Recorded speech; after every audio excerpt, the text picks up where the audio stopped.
ഇന്ന് മെയ് 31 2025 ശനിയാഴ്ച ദിവസം സായാഹ്നം പരിശുദ്ധ അമ്മയോടുള്ള ബഹുമാനാർത്ഥം ആദരവോടുകൂടി നമ്മുടെ ഇടവകയിലെ പരിശുദ്ധ കന്യാമറിയത്തിന്റെ നാമധേയത്തിലുള്ള ഈ കുരിശ് പള്ളിയിൽ നമ്മൾ ഒരുമിച്ച് ചേർന്ന് ഭക്തിയാദരപൂർവം വിശുദ്ധ കുർബാനയിൽ പങ്കെടുത്തുകൊണ്ടിരിക്കുകയാണ്. ഒരുപിടി നിയോഗങ്ങൾ ചേർത്ത് വെച്ചുകൊണ്ടാണ് ഈ ഒരു വിശുദ്ധ കുർബാനയിലും തിരുക്കർമ്മങ്ങളിലുമൊക്കെ നമ്മൾ പങ്കെടുത്തുകൊണ്ടിരിക്കുന്നത്. നമ്മുടെ ഇടവകയുടെ വലിയ പ്രത്യേകത എന്ന് പറയുന്നത് ഒരു ഗ്രാമപ്രദേശത്ത് നിലകൊള്ളുന്ന ഇടവക ദേവാലയം, അതിന്റെ ഒത്ത നടുഭാഗത്തായിട്ട് മാതാവിന്റെ ഈ ഒരു കുരിശ് പള്ളി നിലകൊള്ളുമ്പോൾ നമുക്ക് നമ്മുടെ അനുഗ്രഹങ്ങൾ നല്ല തമ്പുരാന്റെ പക്കൽ നിന്ന് വാങ്ങിച്ചു തരുവാൻ നടുഭാഗത്തായിട്ട് ഒരു പരിശുദ്ധി അമ്മയുണ്ട് എന്നുള്ളതാണ് ഈ പള്ളിയുടെ, ഈ കുരിശ് പള്ളിയുടെ യശസ്സ് എന്നും ഉയർത്തുവാനുള്ള പ്രധാനപ്പെട്ട കാരണമെന്ന് പറയുന്നത്. നമ്മുടെ ഇടവകയുടെ മറ്റൊരു മാഹാത്മ്യം എടുത്തു പറയുവാൻ ഞാൻ ആഗ്രഹിക്കുന്നത്, നമ്മുടെ ഇടവക ദേവാലയം എന്ന് പറയുന്ന യൗസേ പിതാവിന്റെ നാമധേയത്തിലുള്ളതാണ്. ഒത്ത നടുഭാഗത്തായിട്ട് പരിശുദ്ധ കന്യാമറിയത്തിന്റെ നാമധേയത്തിലുള്ള കുരിശ് പള്ളിയും അനുഗ്രഹിക്കുവാനായിട്ട് ഇടവക ദേവാലയത്തിന്റെ നടുഭാഗത്തായിട്ട് ക്രിസ്തുനാഥന്റെ കരങ്ങൾ വിരിച്ചു പിടിച്ചുള്ള രൂപവും കൂടിയാകുമ്പോൾ തിരുക്കുടുംബത്തിന്റെ അനുഗ്രഹാശസ്സുകൾ എന്നും നമ്മുടെ ഇടവ ദേവാലയത്തോടും ഇടവ കേന്ദ്രീകരിച്ചുള്ള തിരുക്കർമ്മങ്ങളോടും കൂടെയുണ്ട് എന്നുള്ള കാര്യം ഇത് ഓർമ്മപ്പെടുത്തുകയാണ്. വിശുദ്ധിയുടെ വലിയ പരിമളം പരത്തുന്നവളാണ് പരിശുദ്ധി അമ്മ എന്ന് പറയുന്നത്. നമ്മുടെ ഇടവകയുടെ വലിയ പ്രത്യേകതയും ഒരു ഗ്രാമത്തിൽ നിലകൊള്ളുകയും ആ ഗ്രാമത്തിന്റെ വിശുദ്ധി, ആ ഗ്രാമത്തിന്റെ ഐശ്വര്യം ഇന്നും നഷ്ടപ്പെടാതെ കാസൂക്ഷിക്കുന്ന ഒരു ഇടവക ജനവുമാണ് ഈ ഗ്രാമത്തിലുള്ളത് എന്നുള്ള കാര്യം ഞാൻ എടുത്തു പറയുവാൻ ആഗ്രഹിക്കുകയാണ്. ഇപ്പോൾ നമ്മൾ വായിച്ചു കേട്ട സുവിശേഷ ഭാഗം വിശുദ്ധ ലൂക്കായുടെ സുവിശേഷം 1-ാം അധ്യായം 46 മുതലുള്ള തിരുവചനങ്ങളുടെ കടന്നു പോകുമ്പോൾ നമ്മൾ കാണുവാൻ സാധിക്കുന്നത് മറിയം തിടുക്കത്തിൽ യാത്ര പുറപ്പെടുന്നതായിട്ടാ. എന്തിനാ തിടുക്കം കൂട്ടുന്നത് എന്ന് ചോദിച്ചു കഴിഞ്ഞാൽ, ഒരു ശുശ്രൂഷയുടെ ആവശ്യത്തിലേക്കാണ് ഈ ഒരു വചനഭാഗം നമ്മെ വിരൽ ചൂണ്ടുന്നത്. അതായത് ശുശ്രൂഷ എവിടെയാണ് ആവശ്യമുള്ളത് ആ ഒരു ഭാഗത്ത് കടന്നു ചെല്ലുവാൻ യാതൊരു പടിയും കാണിക്കാതെ ഓടിച്ചെല്ലുന്ന പരിശുദ്ധി അമ്മയെ നമുക്ക് കാണുവാൻ സാധിക്കും. തന്റെ ചാർച്ചക്കാരി സക്കറിയ എലിസബത്ത് ദമ്പതികളുടെ വീട്ടിലേക്കാണ് ഓടിച്ചെല്ലുന്നത്.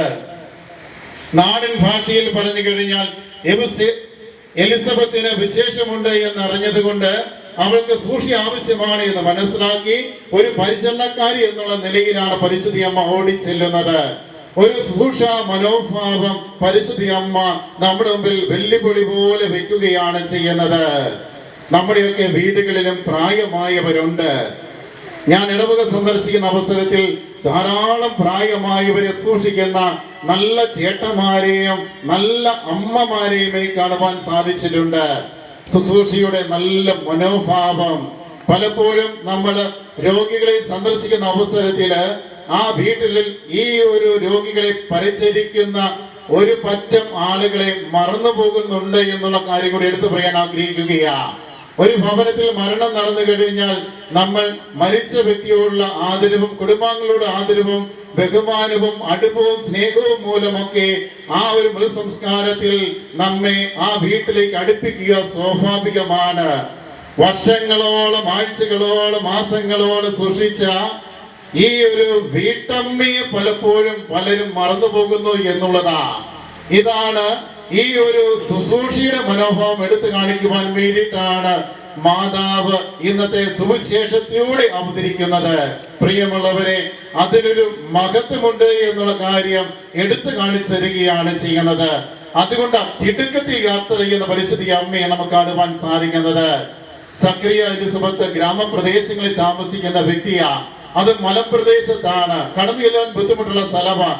എങ്കിലും ഈ ഒരു ഭാഗത്ത് കടന്നു ചെല്ലുവാനുള്ള കാരണം ഈ ഒരു സൂക്ഷിയുടെ മനോഭാവം സൂക്ഷിക്കുന്നതാ. നമ്മുടെ ഇടവക കേന്ദ്രീകൃതമായിട്ട് പറയുകയാണെങ്കിൽ നമ്മുടെ പ്രിയപ്പെട്ട അപ്പച്ചമാരെയും അമ്മച്ചിമാരെയും ഒക്കെ നോക്കുന്ന നമ്മുടെ പ്രിയപ്പെട്ട സന്യാസികളുണ്ട്. നമ്മുടെയൊക്കെ കുഞ്ഞുങ്ങളെ നേഴ്സിംഗിന് വേണ്ടിയിട്ട് പുറത്തും അകത്തുമൊക്കെ, രാജ്യത്തിനകത്തും പുറത്തുമൊക്കെ സേവനം ചെയ്യുമ്പോൾ ഓർക്കേണ്ട വസ്തുത എന്ന് പറയുന്നത്, യാതൊരു ലാഭേച്ഛയും കൂടാതെ സ്നേഹത്തിന്റെ അടിസ്ഥാനത്തിൽ ഈ അപ്പച്ചന്മാരെയും അമ്മച്ചിമാരെയും സ്നേഹപൂർവ്വം വാരി പുലരുന്ന ഏതാനും കന്യാസ്ത്രീകൾ നമ്മുടെ ഈ ഇടവകയുടെ വലിയ അനുഗ്രഹം ആസ്വദിക്കുന്നുണ്ട് എന്നുള്ള കാര്യം മറക്കാതിരിക്കാം. പ്രിയമുള്ളവരെ, നമ്മുടെ ഈ ഇടവക പല കാരണങ്ങൾ അനുഗ്രഹിക്കപ്പെടുകയാണ് ചെയ്യുന്നത്. അതിന് കാരണം എന്ന് പറയുന്നത് സ്നേഹം എന്ന ആ 3 അക്ഷരങ്ങൾ നിലകൊള്ളുന്ന വാക്ക് ഒന്ന് മാത്രമാണ്. സ്നേഹമുള്ളത് കൊണ്ടാണ് യാതൊരു മടിയും കൂടാതെ നമ്മുടെ ഭവനങ്ങളിലുള്ള മാതാപിതാക്കളെ നോക്കുവാന്, നമ്മുടെ പ്രിയപ്പെട്ടവരെ നോക്കുവാന്, ആരോരുമില്ലാത്തവരെ സൂക്ഷിക്കുവാന് നമുക്ക് സാധിക്കുന്നത്. പ്രിയമുള്ളവരെ, ഈ ഒരു സൂക്ഷിയുടെ മനോഭാവം മാത്രം ഒരു വെല്ലുവിളി പോലെ സ്നേഹത്തിന് ഭാഷയിൽ ചാലിച്ചുകൊണ്ട് എടുത്തു പറയുവാൻ ഞാൻ ആഗ്രഹിക്കുകയാണ്. ഇതിന് ഒരു സ്വർഗീയമായ സമ്മാനമുണ്ട് എന്നുള്ളതാണ് ഇതിന് ഏറ്റവും വലിയ പ്രത്യേകത. ഈ ഒരു സൂക്ഷിക്ക് മാത്രം ലഭിക്കുന്ന വലിയ സമ്പത്ത് എന്ന് പറയുന്നത് സ്വർഗം സ്വന്തമാക്കുന്നതാ. അതാണ് തിടുക്കത്തിൽ യാത്ര ചെയ്യുവാൻ പരിശുദ്ധ അമ്മ നമ്മോട് ആവശ്യപ്പെടുന്നത്. പ്രിയമുള്ളവരെ, രോഗി പരിചരണമൊക്കെ നമുക്ക് സ്വർഗം വഴി തരുന്നതാണ് എന്നുള്ള കാര്യം മറക്കാതെ സൂക്ഷിക്കാം. ശുശ്രൂഷയുടെ മേഖലകളൊന്നും നഷ്ടപ്പെടാതെ സൂക്ഷിക്കുവാനും സ്വർഗം സ്വന്തമാക്കുവാൻ നമുക്ക് സാധിക്കട്ടെ. നല്ല തമ്പുരാൻ, ഈ മെയ് മാസ വണക്കത്തിന്റെ സമാപന ദിനത്തിൽ പരിശുദ്ധ അമ്മ വഴി ധാരാളം ദൈവാനുഗ്രഹങ്ങൾ ഭക്ഷിക്കുവാൻ ഇടവരട്ടെ എന്ന് പ്രത്യേകമായിട്ട് പ്രാർത്ഥിക്കുകയാണ്. ധാരാളം പേര് നിയോഗങ്ങൾ സമർപ്പിച്ചിട്ടുണ്ട്. 1-ാം തീയതി വരെ മുതൽ 31 വരെയുള്ള ഈ ദിവസങ്ങൾ വരെ പ്രത്യേകം നിയോഗാർത്ഥം പ്രാർത്ഥിക്കണം എന്നുള്ള കാര്യം ആവശ്യപ്പെട്ടിട്ടുണ്ട്. ഓരോ നിയോഗങ്ങളുടെ മേലും പരിശുദ്ധ അമ്മ സമയമാകാഞ്ഞിട്ട് പോലും സമയത്തിന്റെ ആ വേഗത കൂട്ടുവാൻ കാരണമാകും എന്നുള്ള കാര്യം പ്രാർത്ഥനാപൂർവ്വം അറിയിക്കുവാൻ ആവശ്യപ്പെട്ടിരിക്കുകയാണ്. ഓരോ നിയോഗങ്ങൾക്കും സമയത്തിന്റെ പൂർണ്ണതയിൽ പ്രിയമുള്ളവരെ ഉത്തരമുണ്ട്. കാരണം നിങ്ങളുടെ കഷ്ടപ്പാടുകളിൽ നിങ്ങളുടെ നിയോഗങ്ങൾ ഞങ്ങൾ ഈ കുരിശുപള്ളിയിൽ സമർപ്പിച്ചിരിക്കുന്നതാ.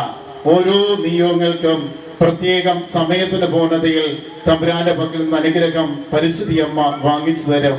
പ്രാർത്ഥനയോടെ കാത്തിരിക്കാം. പിതാവിന്റെയും പുത്രന്റെയും പരിശുദ്ധാത്മാവിന്റെയും നാമത്തിൽ ആമേൻ.